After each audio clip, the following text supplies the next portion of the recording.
Hello and welcome to LAKERLAND, where you hear some thoughts from some Laker fans. I am Christian. Alongside of me is my left-hand man, Matt. What's going on, man? How are you feeling? What's goody? Feeling great, as always. As always, we're recording this as of Sunday, January 3rd, before the clock strikes midnight. Had a pretty good game against the Grizzlies today. Game 2 against the Grizzlies, I should say, coming off of a road trip back-to-back. And we're gonna cover a few games, man. We're trying to fit this in at least once a week. It's getting a little difficult. I'm dealing with a lot right now, trying to get some situations moving out and about, and then it's not any easier. You know what I mean? We trying to figure out everybody's schedules and whatnot. But here we are. We got to talk about some Laker content. This is what we live for. This is what we breathe. This is what we die for. So let's talk about it, man. Let's talk about it. Few games in. Let's see. Last time we were talking, we beat the Mavs on Christmas Day. And since then, we had 5 games. Oh, this is the first time we're seeing Grizzlies. We see them again next time. I'm thinking of the Spurs series. So we have 5 games since the last time we recorded, bro. That was a loss against Blazers, 2 wins against Spurs, and a win against the Grizzlies. And I think I missed a win against Timberwolves somewhere there too. But so 1 L over that span. What we thinking about, man? How we feeling about the Lakers so far? We are, if my math is right, 5-2, saying somewhere comfy on the top seed of Western Conference. Probably right under the Suns if I'm right. But what we thinking about the team so far, man? I'm not really like looking too deep into the record for real.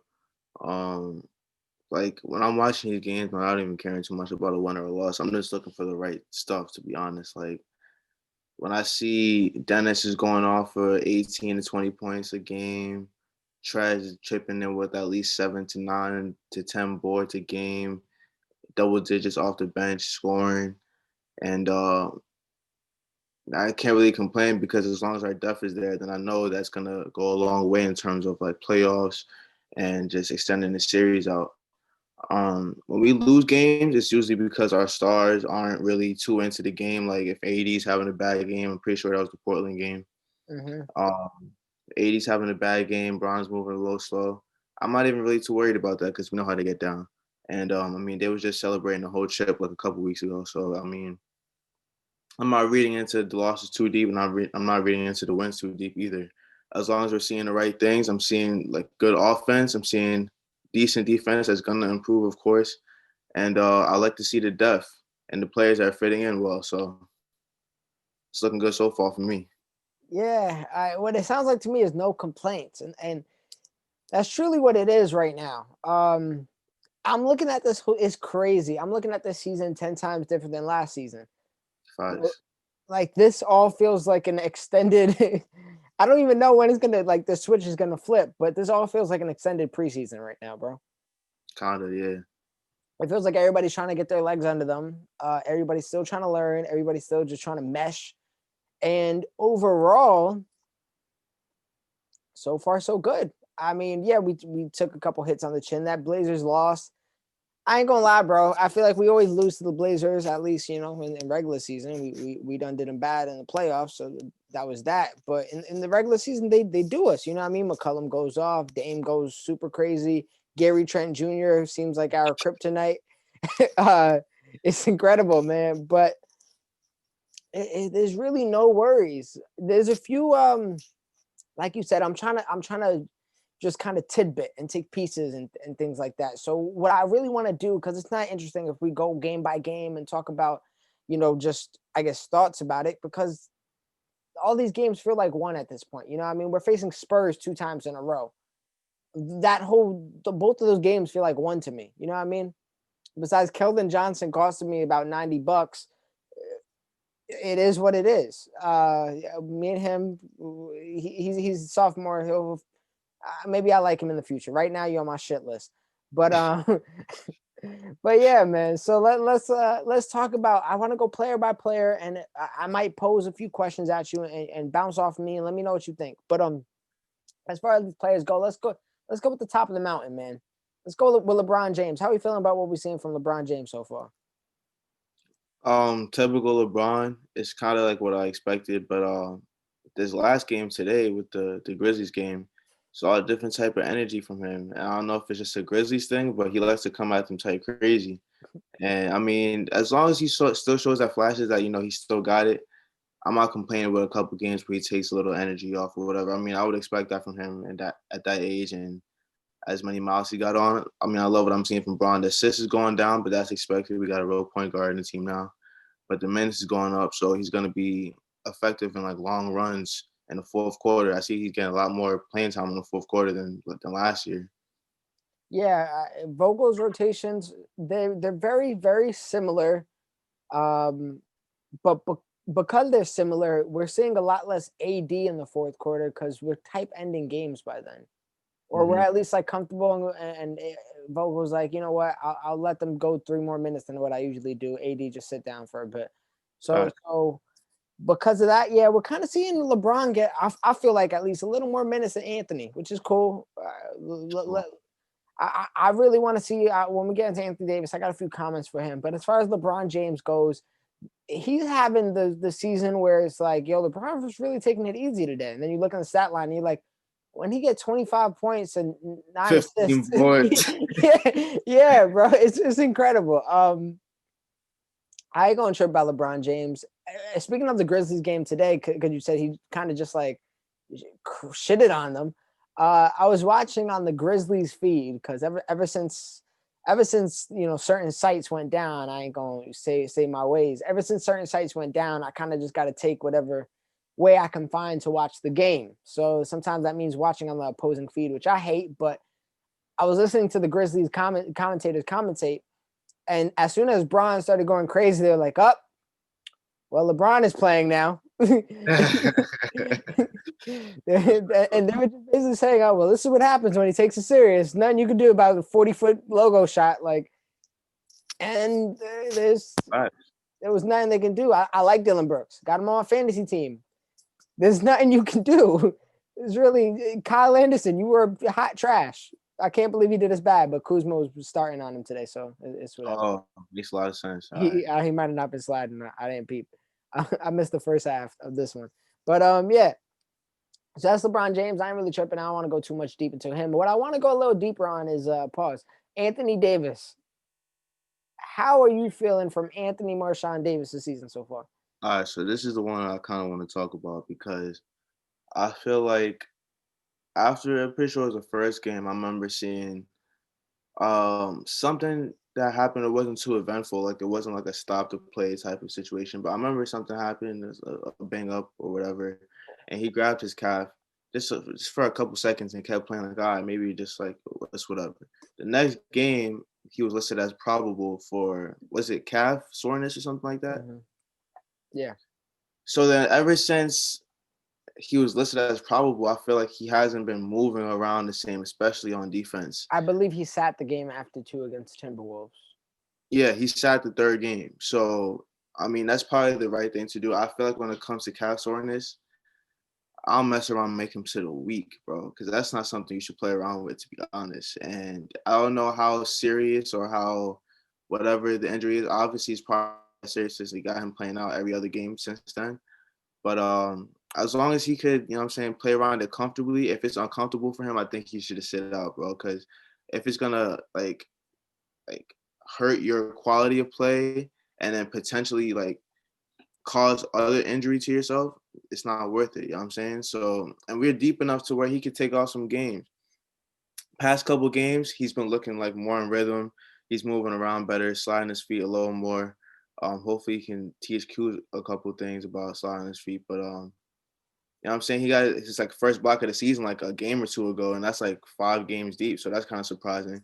So maybe it was just like that was an actual thing that he was just mentally aware of, and he didn't want to like cause any further injury to himself, and he was just moving around carefully. But it seems like he's getting a little more comfortable out these past couple games. So that's good to see. He just had like 34 the other night.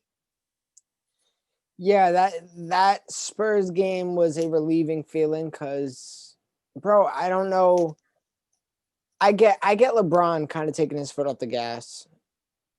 As far as Anthony Davis goes, I don't think that injury thing was that big of a deal because he's playing, and I think Vogel is very aware that if somebody's hurt, bro, sit him for a week. It's cool. Like KCP sat today. I'm sure KCP was good to go if he wanted to. If it was playoffs, he would have been suited up just fine. Starting lineup, all that.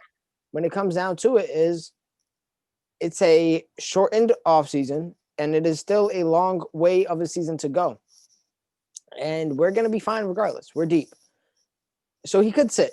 And I think he would sit if it was any linger to the injury at all. What I'm seeing out of AD so far though is just like it's he's not hungry to score. He's not hungry to defend. He's not the aggressiveness, the attentiveness is not there. He's catching the ball in positions I don't like him catching the ball. I do like that his jump shot. So the shots he's taking right now is very similar to the shots he was taking in the beginning of last year. And at the beginning, his shot wasn't falling, and I was like, Anthony Davis, you were 7 feet, get inside the paint and score. And he's doing that more this season, but he's making the shots, which is awesome. And his shot has been damn near perfect since he was in the bubble. But I'm still not seeing I am 7 feet tall. Marc Gasol is all the way at the 3-point line, so the paint is pretty spacious, and I can get there. I'm not seeing that hunger and aggressiveness to actually get a bucket sometimes. How do you feel about that? I think a lot of that is just to the attitude of we had 2 weeks to celebrate a championship, and I feel like the first quarter of this season is gonna be kind of a little.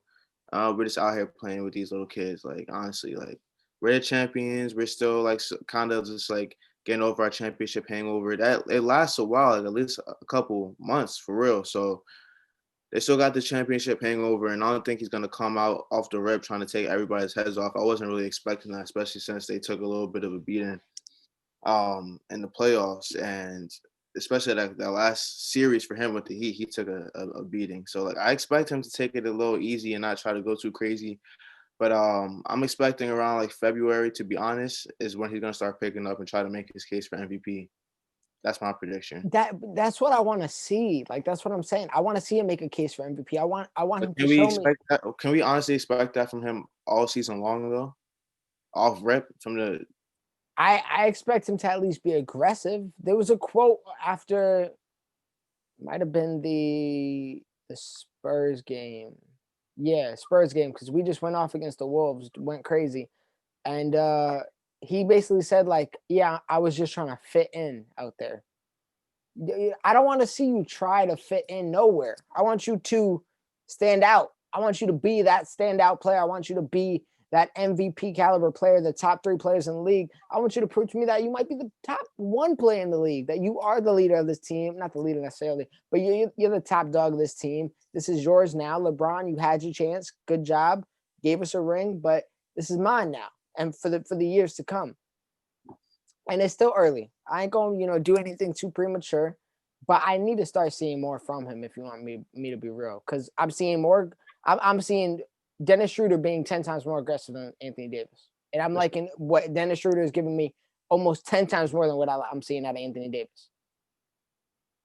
well, you would expect the new additions to play in such a way though, because they do have something to prove. When you just won the championship for the team, like you don't really have much to prove. And honestly, he really doesn't at this point. It's just to his thing to prove right now is that he's about championships. So he's thinking right now playoffs, and that's the best way. I'm sure LeBron is in his ear about that and how to sustain your greatness and your body, and they're probably all just plotting on this. Like, listen, don't go too crazy. Like, don't worry about making an MVP run in the first 10 games of the season. Like, that's those games are gonna be forgotten. You know what I'm saying? When it gets around like February time where seeding actually matters and the games actually come into play, then you're gonna start seeing Anthony Davis wake up, and especially playoff time, you know how he gets down. I mean, I wouldn't expect him to go too crazy right now. I know LeBron likes to stat pass, so it kind of looks like he's still going after it right now, but he's taking the light too. Everybody's kind of taking the light except for the guys who's playing for a role or playing for a spot. You know what I'm saying? Yeah, you make a valid point. The MVP argument usually doesn't come until most likely football is over. It doesn't come until it's time to go. Damian Lillard had that MVP conversation run when he was dragging the Blazers to the playoffs. LeBron, when he was doing the MVP run this last season, It was when, not maybe not after All-Star break. Yeah, maybe it was after All-Star break because it was right before the season shut down. But that's when he was making his case. So you might be onto something there for sure. I just want to see the aggressiveness. You know what I mean? It's one thing if you're taking and not hitting, and I'm like, all right, that's gonna fall in the future.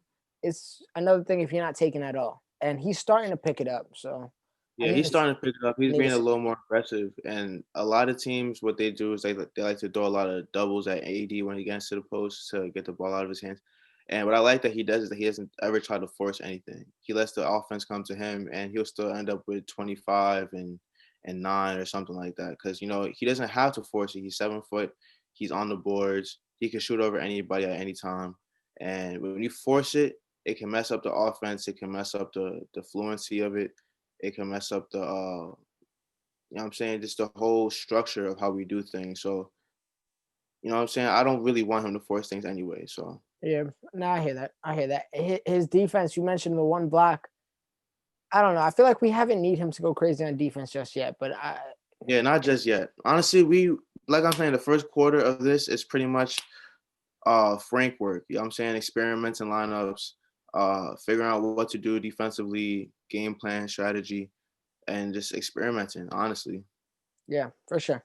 For sure, for sure. I think that's about all we got to talk about Anthony Davis for. I do want to tap onto one of the newcomers. We'll talk about two of the newcomers actually. Start with Schroeder first. What we thinking about Dennis, man? That's Come my on. guy, man. He came in off rip, first game of the season with energy, and since then he's been pretty consistent. Um, we took that first loss, and like he said, I want to run. Let's get out and run. And ever since he said that, that's what we've been doing, and that's where he flourishes. You know what I'm saying? It was when he's running, when he's moving around, when he's coming off screens, and him and AD, him and Harold, him and whoever setting the screen, it's been working out pretty well, and I love the way it looks. Great point guard for this team, and anybody who is down him starting looks real crazy right now because he's balling. He is balling. He's going crazy, bro. I mean, we don't. I don't got much to say about Dennis Schroeder, which is a good thing. That means that I don't got any complaints with him at all. He's impressing me. His 3-point shot. I knew he could shoot like occasionally, but he's really taking and making, which I didn't kind of expect it because he's never been a notoriously great 3-point shooter. He's been like a mid 33-ish area, 31%. He's never been, top of the food chain that 3-point shooting. But this season, it seems like all the Lakers are shooting amazing behind the 3-point line, and Dennis Schroeder is just one of them. He's impressed me behind the arc. He's impressed me by attacking and driving to the rim because he's finishing everything. Bro, it's like every second that he's on the court, he's just getting to the rim at ease. Like anytime he wants it, a lay is there. Light. For Um, sure. he's making his defense is super menacing. It's super dog. He's playing that Patrick Beverly dog defense, that Rondo in the playoffs dog defense, and not only that, the main thing that I'm seeing out of Dennis, I think we got Rondo's swag replacement. That's the main thing, right? It's type looking swaggy out there. But you made a good point about defense, so I feel like that's one of the biggest things that surprised me because the offensive part was not going to surprise me about Dennis. I was expecting that, no cap. But his defensive aggressiveness is what's going to carry us into another championship, bro. I'm telling you, because coming off of losing Avery Bradley, losing Rondo, we need that grit at the guard position who could pick up these guards who can get buckets. And he picks people up 94 feet and he does not let them live. You know what I'm saying? He's on them the whole entire game and he's wearing them out. So, that's a big part. I I want to say it was Dejounte. I don't know why I'm having trouble saying it. Dejounte Murray, yeah, Dejounte, whatever, man. You know who I'm talking about? Dejounte Murray from the Spurs, and I don't know. I'm almost positive it was him.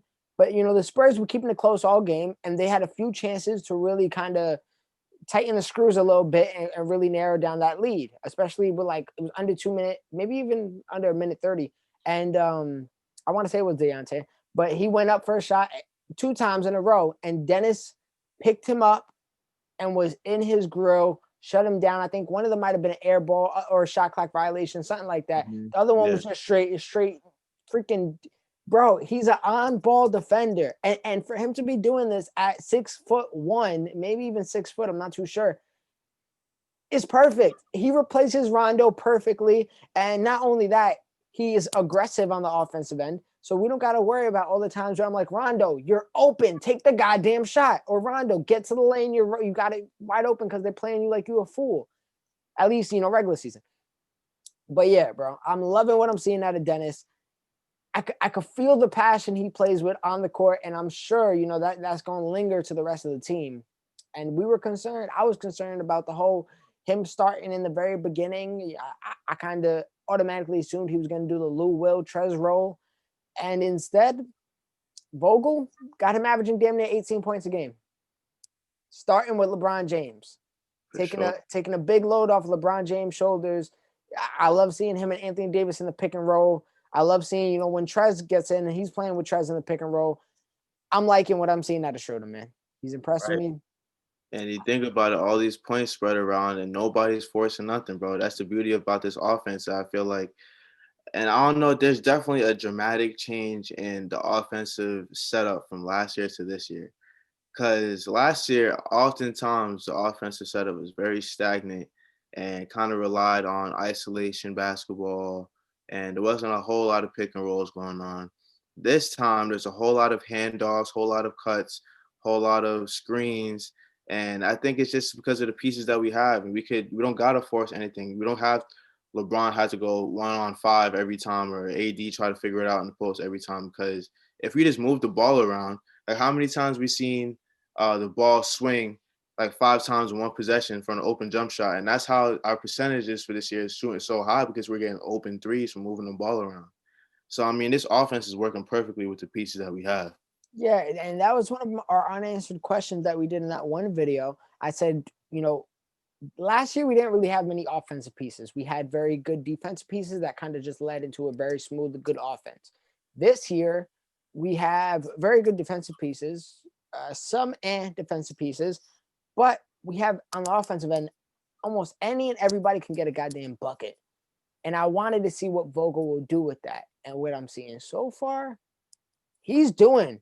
He's doing what he should be doing when you got Dennis Schroeder, Montrez, Kyle Kuzma, Anthony Davis, LeBron James, with a young stud like THT coming off the bench, with KCP who's been shooting lights out, with Wes Matthews who's finally picking it up, with Alex Caruso who's going to give you the energy buckets. Might be missing somebody. Jared Dudley, you know what he does. Come on, bench, hype.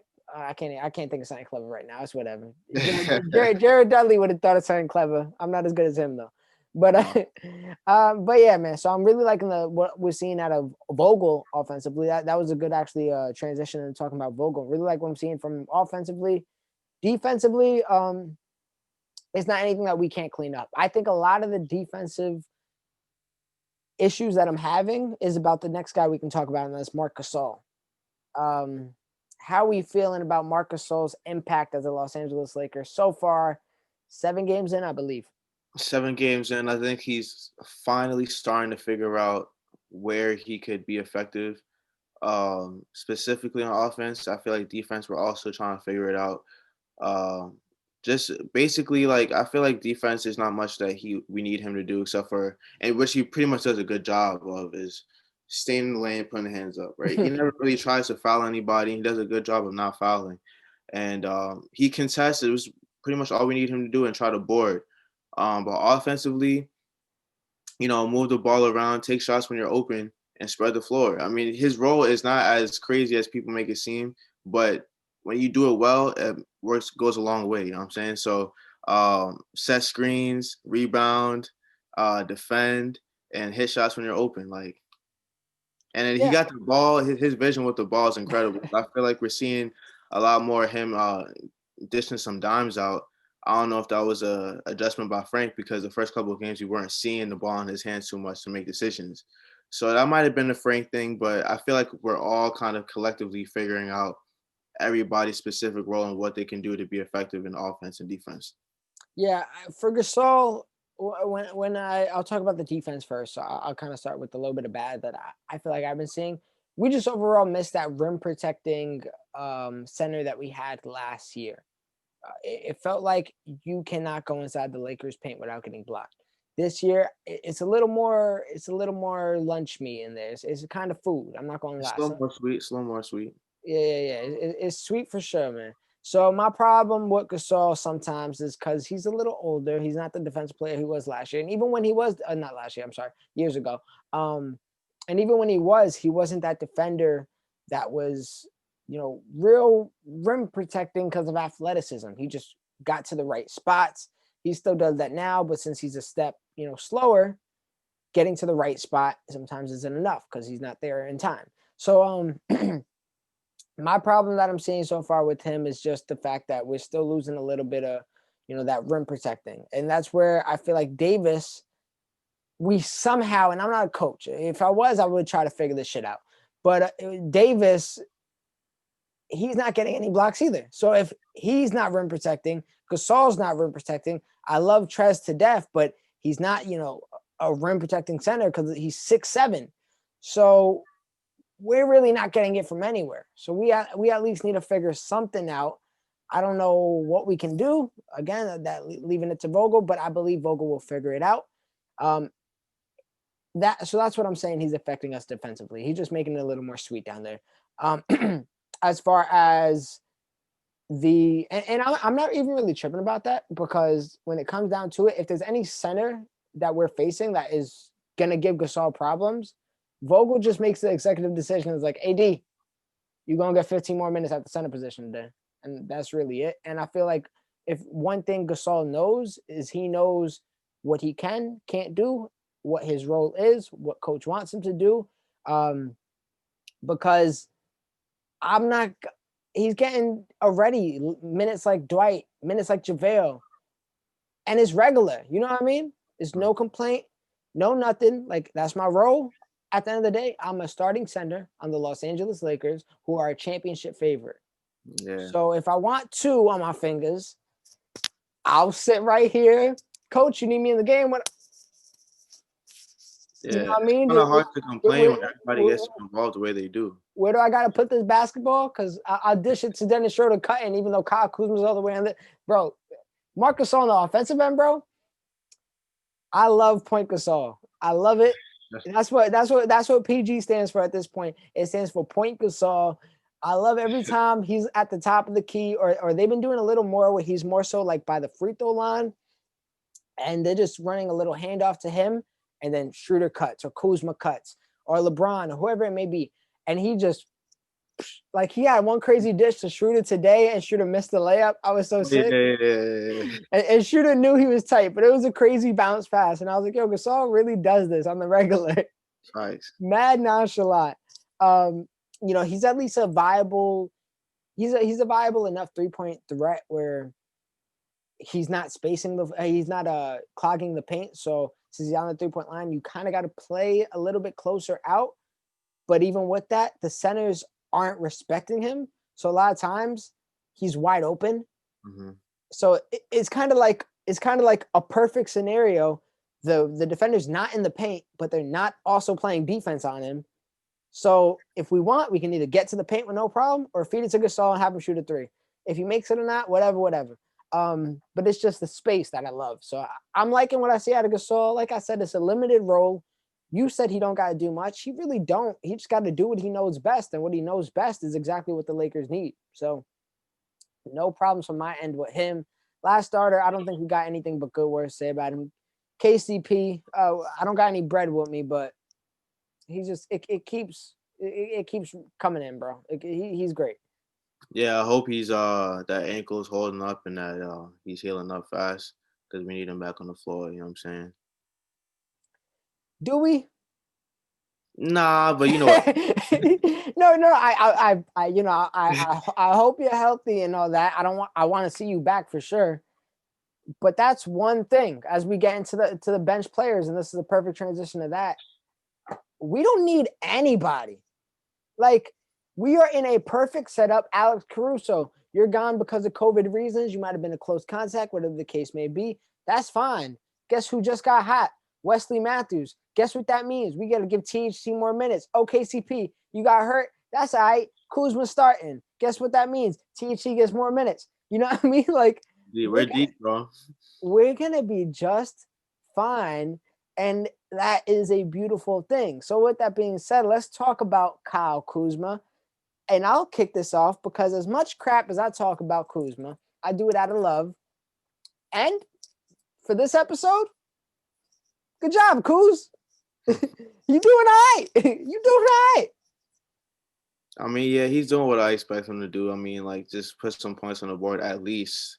That's really the least he can do, though. You know what I'm saying? He's averaging a cool 12 right now, along with Trez, so they're providing a good energy off the bench, good points off the bench, and that's really what we need is for them to be active. So I'm not really too surprised at that. I'm still gonna have my gripe with him on defense because you gotta slide your freaking feet, man. Jesus Christ. Jesus Christ, though, honestly, slide your feet, man. He probably has one of the worst on-ball defensive packages I've ever seen in my life, bro. But yeah, like I said, you know what? Good job, Kuz. You're doing good so far. It's what I expect from you. Keep eating, keep working, and work on that defense, and you're gonna be at a different level. No cap. Well, I know he saw the tsunami could go for 17 today, shooting like 7 for 13. So Kuzma, Stop. Stop. oh man, the Man tsunami, got a cool 4% from three right now. it might be lower now. No, it might have gone up because he went for like 1 for 5 today. It's all right. You So could that goes up. yeah, it does. 20% is better than 4%. So naturally, it's slowly the law of averages. It goes higher. Keep sleeping on the wave though. I hear you. I hear you. Anyways, let's go into the next bench player. I shouldn't say bench player. Next non-starter on our team, and that's Montrezl Harrell. What are you thinking so far, Trez? Pretty much my same evaluation of Trez last time we talked about Trez. Love Trez, man. Like similar to Kuzma, he's providing an offensive surge off the bench. Just in a different way. He's aggressive in the paint. He's aggressive on defense. He's all hustle. I know that clip has been going pretty viral of him, you know what I'm saying, getting blocked and then getting dunked on in the same possession. But what people don't realize, I know it's like funny to a lot of people, but I love that because he don't even care about that. You know what I'm saying? Because all that was all effort, all hustle. He went down, got blocked, didn't put his head down and sulk. He ran down the floor and contested another shot. And even though he got dunked on, I mean, that's the type of effort we need because he'll do it again. You know what I'm saying? He's not scared to get dunked on. That's exactly what I was gonna say. He'll do that 10 out of 10. And you know what I'm saying? He struggled a little bit with Eubanks because I mean, I feel like as historically the past couple of years we struggle with big centers, the real big centers sometimes. And Trez probably would too. I think he's going to figure out exactly how he can maneuver around these big centers, which is I'm glad that he's getting his practice now with these big centers and the Spurs and whoever we play in the future.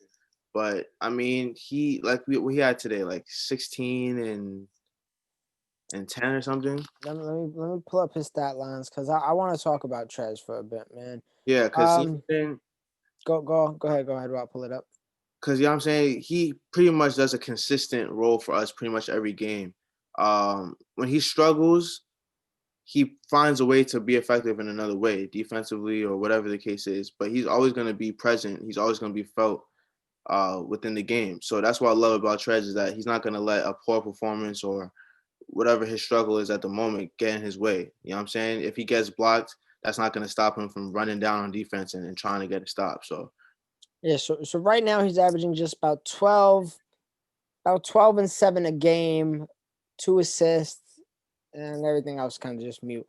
and that's gonna go up. The points is definitely gonna go up. I think it dropped a little bit from those Spurs games because he struggled a little bit offensively. But Yeah, he it definitely did. Against the Spurs, he had 4 points and then 10 points. But even the game before that, 9 points. So, so what I'm seeing out of Trez so far, all right, so I kind of got a similar gripe with Trez as I do, not a similar gripe, I should say, but a similar point I want to make with Trez and AD. Last year, a lot of AD's buckets came off of, hey, AD, we got nothing going during this possession. We're going to throw it to you, whether you want to go inside the paint, do your spin move, or you want to just take the guy straight face up and try to drain a shot over him. Cool. we'll take that because we don't got nothing else going. Because Vogel has been doing this offense where it's a lot of movement, it's a lot of handoffs, it's a lot more passing. It seems like these players, like Trez, is very much an ISO guy. He can make a few cuts for sure, pick and rolls for sure. We haven't seen much pick and roll action with him just yet. Hopefully, Frank keeps in his bag. We're seeing a little bit, not much though, and that's what he really thrived in last year. But he thrives in that. He thrives in ISO. As far as this whole ball movement thing, that's usually to get jump shots. That's usually to get either threes, mid range, or you might go ahead and catch the ball in three. And because of the ball movement, now you're free to drive. And maybe if you want to dish out, sure, you want to get your layup, cool. Because of these things, we're seeing struggles with Anthony Davis because he wasn't used to that last year. And Montrezl Harrell definitely wasn't used to that last year. He was only legit last year, only utilizing pick and roll and ISO. So we're having trouble incorporating these more so ISO guys. And I think Vogel is going to figure it out. And we've seen, that's why we saw Trez go off earlier in the season, because we didn't have a flowing offense. That's still when Gasol wasn't on top of the key and we didn't really know what we were doing with him yet. So it's just a matter of making all these pieces work. I'm just hoping Trez, and what I'm seeing out of Trez really is he's another guy that's going to take and embrace his role. And he seems, he's a passionate 12 and 9 guy. He's not okay, yeah, we got a guy that gets 12 points. Cool. He's a passionate 12 points. Like Caruso, he gives you a passionate 5 points. Mm-hmm. Very energetic 5 points a game. Like you need those 5 points. Trez is the same way. Like he's going to get his off the board, put it back, and run right back on defense harder than ever. Changes the energy. Yeah, he's an energy guy for sure. So it's not nothing that I can't see him flipping. I did like what I saw from him today. I could definitely see more of that. What I think we got to try to avoid, like you said, those real big centers. Not necessarily. They don't got much skill, if you want to be real. Mm-hmm. They just Who's big. Eubanks, bro? Who's Eubanks? I never heard of him in my life. You know what I thought of initially? Because I just kept hearing the name, and I don't know if I wasn't watching was I not like, I might have been, I think I was at work. So like I had my headphones in. So I was kind of almost like listening to the radio of the game, but it was, it was just my guy Stu and, I always forget the other bull's name. Stu and Mike. I don't know. Damn. Can't think of it. Bill. That's all that matters. Stu and Bill McDonald. But yes, I was just listening and I kept hearing Eubanks. You remember the bull on the Lakers? I think it was Devin Ebanks, was it? Yeah. I kept hearing Eubanks as Ebanks, and I thought, I was like, bro, there's no way bull from 5, 6, 7 years ago is now on the Spurs. Don't tell me that. So I kept hearing the name. I started paying attention, and I'm like, oh, this definitely ain't him. Yeah. But yeah. Anyways, yeah. So as far as the bigger centers go, I would really like to try to avoid that matchup in general. Get Morris on him, get AD on him, leave that for them. Have Montrez bully these little 6'9" power forwards or fake centers with no talent. Let them take care of those people, especially the ones that are coming off the bench. Let them take care of the Keldon Johnsons of the world, please, because fuck you, Keldon Johnson. But yeah, that with all his heart, all my heart, bro. Honestly, screw you. I'm FanDueling it up this year. I ain't gonna lie. We've been going crazy. My son, Steph, CJ, Dame all gave me bread today, so thank you very much.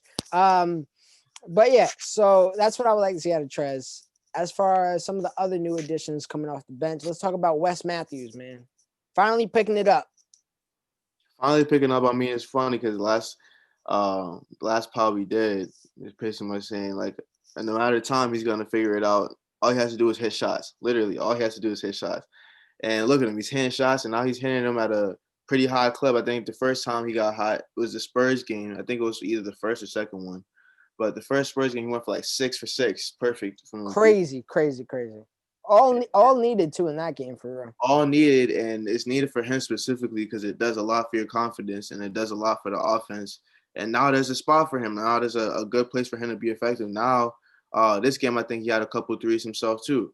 So I mean, if you make yourself an offensive threat from behind the 3-point line, which we need him to do, and it's gonna translate to you playing more confident defense. I saw him making some great defensive possessions today with the Grizzlies. So I mean, it all works out once you just hit your shots, and I'm glad to see that's happening from early rather than Yeah, later. it's I won't lie and say I'm not a bit concerned. He's hitting them now for sure, and I like it. He's now shooting 38% for the season. A small clip, so it doesn't tell you much either negatively or positively, really. Um, but where I'm kind of concerned about is he's doing this now because Caruso's out, KCP is out. I still don't know if we have a role for him once Caruso KCP is back. I'm kind of scared of Caruso's minutes, to be honest with you. Um, I don't know. Caruso started in the finals game, and I don't know if he's going to see that type of minutes this year. I thought, I wanted to see 17, 20 minutes out of him. I think we might be lucky if we see 15 now. Yeah, if you see 15, I mean that might be the case, but I think that with Rich, all the Rich Paul people problems, man. it's Rich Paul people problems, and I'm not really even too mad at it anymore, honestly, because now everything is so situational that I think that that little pocket of players that might not really know what their role is going to be game by game, it's fine because they fit whenever somebody's out or somebody we need assistance here or there or somebody's not going to play today, whatever, which is probably going to be kind of probably often throughout this season because it's unprecedented the way that the traveling things and the protocols and all that stuff is going to go on. So, I mean, I'm not really too mad at it because I feel like everybody's going to get theirs. Everybody's going to have their moments. And I don't think anybody's going to be salty about it. I feel like everybody's pretty much understanding of the situation. And they're all working towards the same goal is to get a championship. Once we get a championship, everything is up from there. Everybody's role gets enhanced. Everybody's, what I'm saying, when we figure out the roster for next year, we're going to keep you in mind because you helped us win a championship. So the first thing we got to do is win that championship, and then I'm pretty sure all the roles and stuff are gonna get figured out after that. Yeah, for Building a sure. dynasty. We that's really what it is, bro. And as long as everybody can accept their role, we're cool. That was a thing with Wes Matthews. I don't know if he's gonna be able to, but if the team is like, I told you on that. I'm pretty sure the last pod we did, I was like, I won't be surprised if we come back and we're like, oh, well, the Lakers are 15-2. How are we feeling? What did I say? I mean, we can very much so do that. And I think with Wes Matthews looks at the standings and he's like, damn, where's everybody else? I don't know if you're going to give a shit if you're playing 22 minutes a game or 6. So we'll see. We'll see when the time comes. I think this is my go-to statement. If we're playing a drinking game, you're probably drunk by now. I trust Frank Vogel to do what he needs to do. Um, I got faith. I got faith in Frank. We'll forever have that. He won us a championship, and he'll figure it out. And it's more important this year than ever. Caruso's gone. KCP's gone. We already seen Davis sit. It's only been 7 games. You know what I Right. mean? So who's to say, LeBron didn't go for a little bit? Who's to say that Trez doesn't go or Schroeder doesn't go or Kuz? It's gonna happen. Naturally, it's going to happen. And NBA just went their first time, no positive tests. Silver does what Silver do. He sent me a personal email saying Merry Christmas. I'm sure it went to a million other people, but I felt that, Adam Silver. I replied back and I said, thank you. You're a wonderful man. At the end of the day, I got to respect the guy that provides to me the great sport I love. So thank you, Adam Silver. You're going to get it done. I promise. But yeah, I trust Frank. I trust Wes. I trust everything so far. Another person I trust, I don't think we got to speak much about him, Markieff Morris, playing at a solid 15 minutes a game, doing exactly what he needs to does. He is playing on the defensive end. He's being enough of a bully of a presence, hitting his shots on the offensive end. He's reliable for a solid 3 or 2 a game, and that's all I need. Right. To be And not much honest. to really say about Keith. He's just all reliable. He's doing his job, doing his role. No complaints. And then all that, bro, we still have THT chipping in at 7 points a game somehow. 7 points a game. I don't know how he's doing it with his minutes, but I mean, Well, I is it really 7 points a game? 7 points a game. And he might have played every game too, because if you don't play a game, then it doesn't count against you. It's only about the He games might that have you missed play. one game, maybe. I think probably one game, but he's He mi- getting he mi- he missed one game. He logged he got 24 seven and minutes six today. today somehow. Is he really averaging? Yeah, he's averaging 7 points a game. I didn't think that. I could say that much. Yeah, let's talk about THT for a second. He had 12 on the Minnesota game. Um, when it comes to THT, I want to bring up a point that I'm not going to act like I made this point up at all. I am very transparent about some things, and this point came from Laker Film Room. It's a podcast. It's specifically from my guy Pete. Um, they're awesome. I go to them every game. But anyways, I want to bring up a point that he made. It's not anything fact based. It's just a theory that he has, and I was like, if this is what Frank is doing, the guy might be the most genius person I ever heard of in my life. So Pete, Laker Film Room, basically theorized that what we're doing with Talon Horton Tucker right now is we're having him play in almost like uncomfortable situations that he's not like he's a very I'm gonna handle the ball and I'm gonna create my own shot player. We're having him play off ball. We're having him play, hey, no, we need you to guard one of their best players. We're having him play in basically situations that he's not the best at doing. And because of that, that's how you're learning. It's real easy to just say, hey, you know how to handle the ball. Here you go. Do what you know how to do. It's a little different saying, hey, I know what you don't know how to do. So you're going to be doing that right now. And let me know when you can get that right. You can play with the big boys. What do you think about that idea? Because I've ever since he said that, I've been watching the games when he's playing, and I'm like, we can easily give the ball to THT right now, but we have him playing off ball. He's guarding one of the best defenders. Oh, he didn't handle him right after defensive possession. Coach got him out the game, and I was like, all right, there might be some, when there's smoke, there's fire. What do you think about that? Well, I mean, I think that theory is probably a little accurate. I don't really call it genius. I call it good coaching because when you have somebody in their second year who has all the potential in the world like THT and a full stacked roster like we do now, what you do is you groom them throughout these long seasons while they're still young. You groom them to be their full potential, and that's exactly what they're trying to do. It's all situational, like you said, uncomfortable positions, limited minutes here and there, but all these minutes and the situations that he's getting put in, it's all going to cultivate into an experience that's going to, you know what I'm saying, make him more well rounded. Because when we need him in the playoffs, we're going to need him. And by then, he's going to be 2 years deep on a championship team. And all that information and all that practice is going to come handy. And, bro, I don't even want to know what he's going to be in a couple of years from now, honestly, because he's getting groomed by the greatest, like LeBron, AD. They got Frank as a coach. Phil Handy's there. I don't know if Jason Kidd is still there, but I Jason mean, Kidd, Lionel Hollins, Mike Penabeth. I don't know how to pronounce his last name. He's a shooting coach. They're all there, man. Of the same championship squad we won the chip with last year, they all there. We brought everybody back. yeah, he's watching straight greatness and night in, night out. Watching Dennis run the point, watching Bron run the forward position, watching every team. Vets though, Jared Dudley, Wes Matthews. When Duds is saying, "Yo, cool, slide your feet," Talon Horton's like, "What? What I gotta do?" Like, Yeah, we're grooming a star right now, and it kind of reminds me a lot about, historically how Kobe's rookie season kind of was. He didn't get a whole lot of playing time, but he got put in certain positions. I'm pretty sure he averaged like a cool 7 points a game yeah, in something the light. season.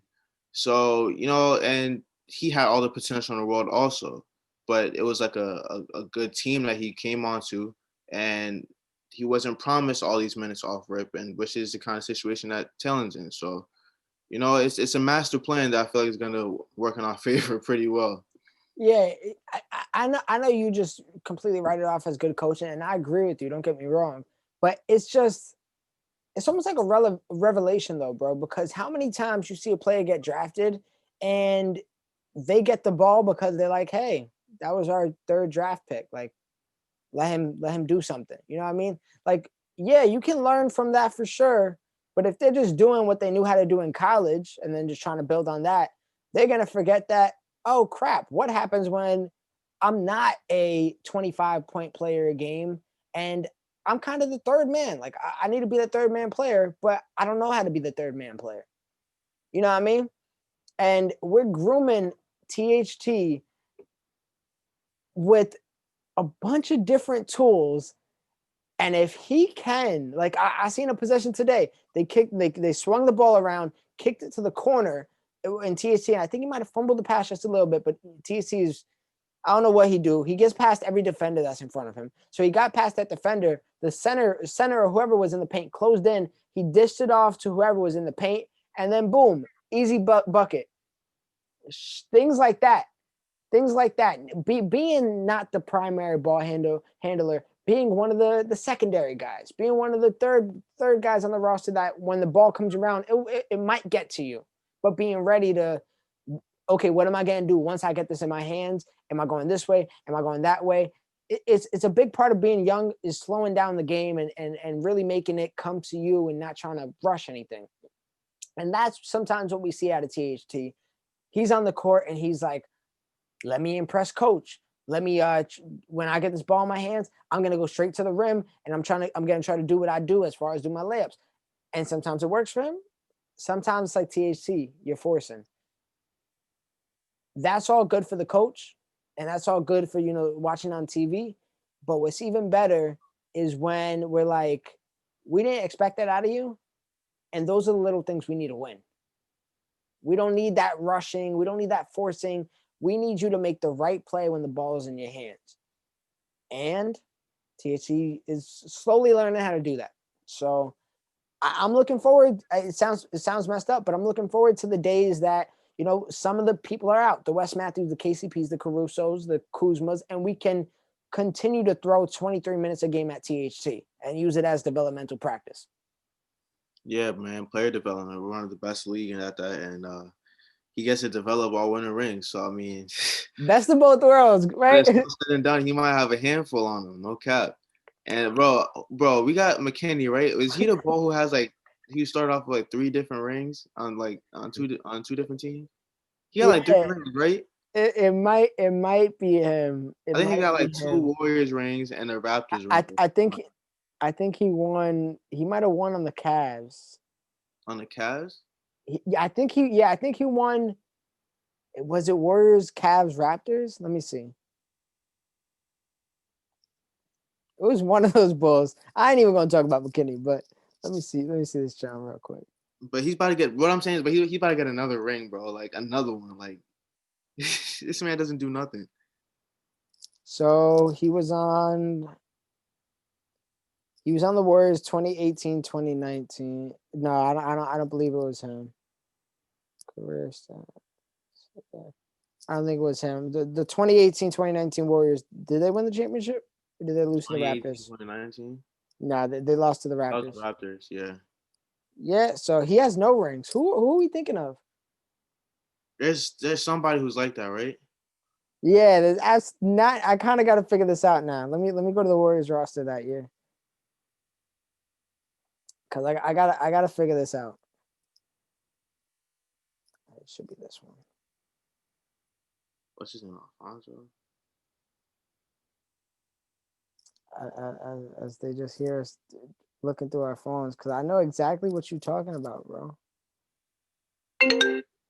Oh damn, that was loud as hell. Okay. Oh man. All right, so let me see. Rosters. All right. I should have it right here. Patrick McCaw. Is it him? I think. Yeah, it's bro, it's McCall. It's Yeah, McCall. yeah. Yeah, he was on the Warriors when they won. He's a 3-time NBA champion. Ah man, glad we figured that one out. That would have drove me crazy. Oh, D. All right, a few more plays we got to touch on. Then I want to talk about things happening around the league. Talked about THC. We don't got to talk about Duz. We don't got to talk about QC. Did we talk about everybody? Pretty much. I mean, we started talking about THT, so I'm pretty sure we're pretty much done. They run down everybody. We might have. All right, cool. Sound good. So before we log off real quick, man, let's talk about what's going on and around the league. So far, I feel like it's been a bunch of blowouts. I don't know how you've been feeling. That's what it's been looking like. But I mean, it's been. I feel like our games are kind of competitive times. Like, what game came down to? I feel like the Spurs game, the first one. Bro, but it's really like the most light competitive games in the world. Yeah, no, it is. But it's been bro. It has been a lot of blowouts. I don't know what to go with that one. I've seen a 50-point blowout. I'm seeing 30 points, 20 points on a regular every day. Yeah, and I didn't mean for this to be more Lakers, even though this is Lakeland. I don't know what you guys expect. But we got the Grizzlies next, Spurs again, Bulls. Then we see Rockets twice, Thunder, Pelicans, Warriors. Thinking on. We don't really see a great team until we see, unless you consider Rockets great, which I want to talk about in a bit. We don't see a great team until we see the Bucks on the 21st. And as of right now, I think the Bucks have a losing record, or if not, like dead even. Let me see. Bucks are at they're 3-3. So it's been pretty fun, man. I want to talk about a few teams. What do you think about the Rockets so far? Is James Harden gonna stay? Because they looking all right. They looking all right, bro. But John Wall is nice, bro. John Wall is balling. John Wall is balling. That was my problem, bro. He's been like that. John Wall has always been one of my favorites, and I feel like they've been putting a lot of smut on his name because he was in a whack ass Wizards team. And now you see Westbrook, Bradley Beal, two solidified all-stars on that team, and you're like, oh, they're in the East. That's enough to get it done. They still boo-boo, bro. They still trash. What you want Wall to do with that? I mean, yeah, that's the fact. I mean, that team in the Wizards is not going to really do nothing. They're not well-rounded at all. But on the Rockets, there's a lot more pieces to work with. You got Christian Wood, who's out there balling. James Harden balling. DeMarcus Cousins is coming off the bench looking solid. And they got shooters all around them. PJ Tucker got that grit that they need. Daniel House, you still got Eric Gordon. You still got the Ben McLemore. They're all right. They're looking like a solid team. I don't know how much of a playoff team they're going to be. But, I mean, regular season, they're going to be straight. They're probably going to get a good seeding. So, well, it all depends if Harden stays. I don't get why Harden will want to go. I think he got just as good of a chance on that team than anybody else, except like the Nets and possibly like the Celtics. Bro, whatever's going on with him and that team, I feel like it's not going to be known to really anybody except for him and like Lil Baby or something, bro. Okay. In real inner circle shit, man. Real inner circle. I don't know. I'm excited to see. The thing is, bro, besides Harden, I really like that Houston team. I'm a fan of Christian Wood. I'm a fan of John Wall. I'm a fan of Daniel House. Yeah. I like PJ Tucker. You know what I mean? So yeah, I don't know. I still got my eyes on them. Honestly, bro, like regular season shit, bro. I feel like they're one of the teams that's gonna give us some problems regular season. Like I see that come. I feel like they're gonna give us some work. They always do. It's regular. Like the Trailblazers, like you know what I'm saying. It's regular. Yeah, I definitely think we probably lose. That's when we lose a game. I see us losing one to the Rockets. To be honest, I see them losing one to them, and that's probably it out of those games I mentioned. I hope we beat the Bucks just to beat them. But yeah, man. So far I haven't seen. Is Clippers still our main competition? I guess people would say. I'm still looking at Denver a little closely because they're still balling out here.